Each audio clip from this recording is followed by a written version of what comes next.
Welcome to The Explainer. You know, in aviation, some decisions are, well, they're life and death. Today, we're going to tackle one of the most debated, one of the scariest, the engine failure right after takeoff, and that gut-wrenching choice known as the impossible turn.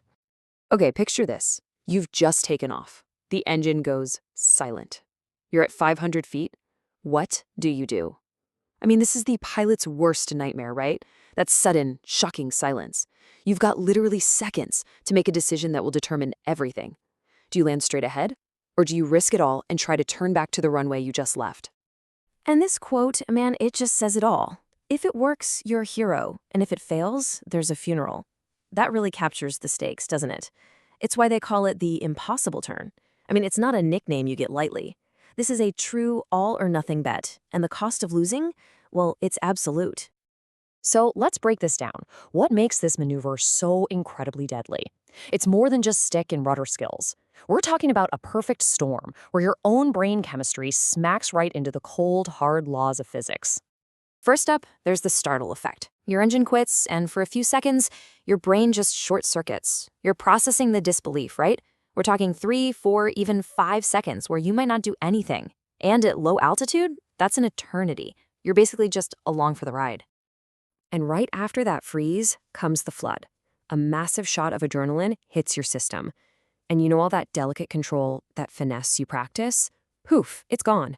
Your fine motor skills just vanish, and your awareness collapses. They call it tunnel vision for a reason. It's like you're trying to fly the plane while looking through a straw.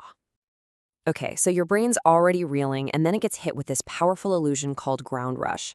As you make that turn back, you go from flying into the wind to flying with the wind.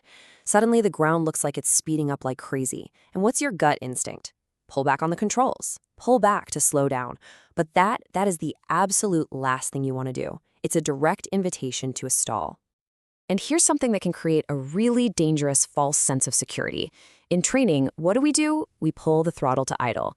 It simulates a low power state, sure, you get a sync rate of maybe 500, 600 feet a minute, but a real, true power-off failure, that's a whole different beast.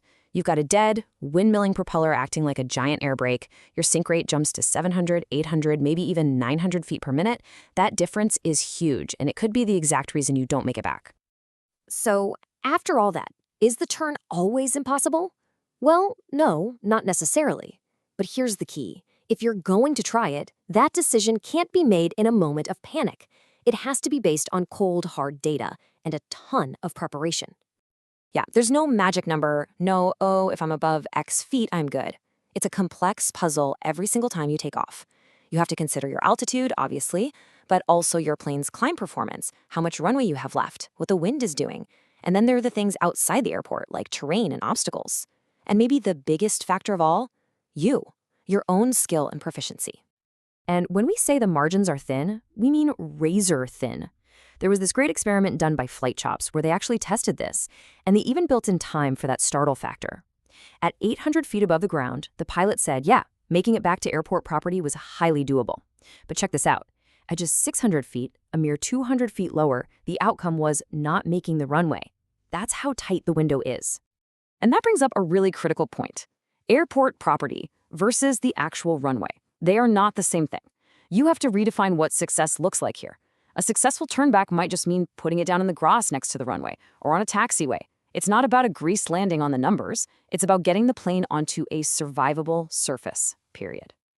So how do we get ready for something like this? How do we build that survival toolkit? It's all about moving from that panicked gut reaction to a state of drilled-in automatic readiness. This is it, the first commandment. Before you do anything else, before you turn, before you grab a checklist, before you even think, you push the nose forward. Your one fundamental, non-negotiable job is to maintain airspeed. You have to keep that wing flying. Because without airspeed, you're not a pilot anymore. You're just a passenger. Okay, so you've pushed the nose down, you're flying the airplane, now your brain needs a job.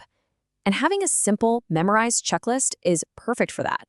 It's not just about trying to restart the engine. It's about taking positive, concrete action. Glide, gear, gas, ignition. Running through these steps can actually pull you out of that tunnel vision and help you think more clearly under all that stress. Now, here's a concept from the military and the pros that is a total game changer: the high key. What is it? Think of it as your "I've got this" made point in the sky. It's a specific spot at a specific altitude over your landing area.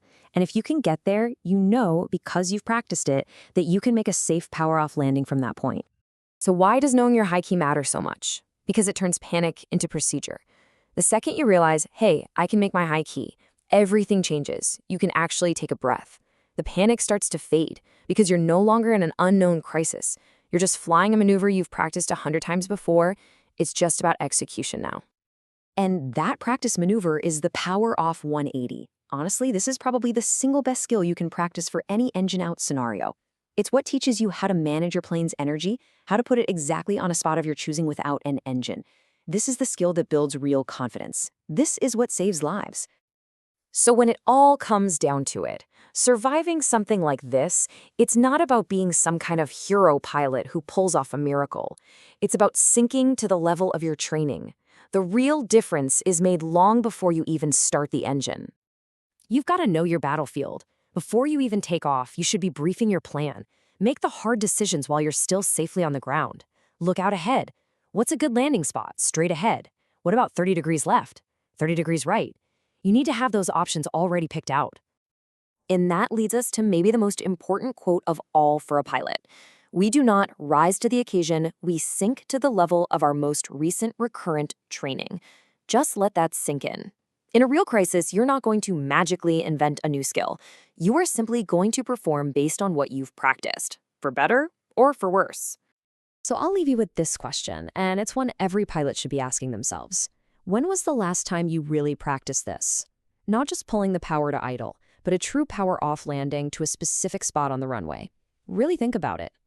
Thanks for joining us for this explainer.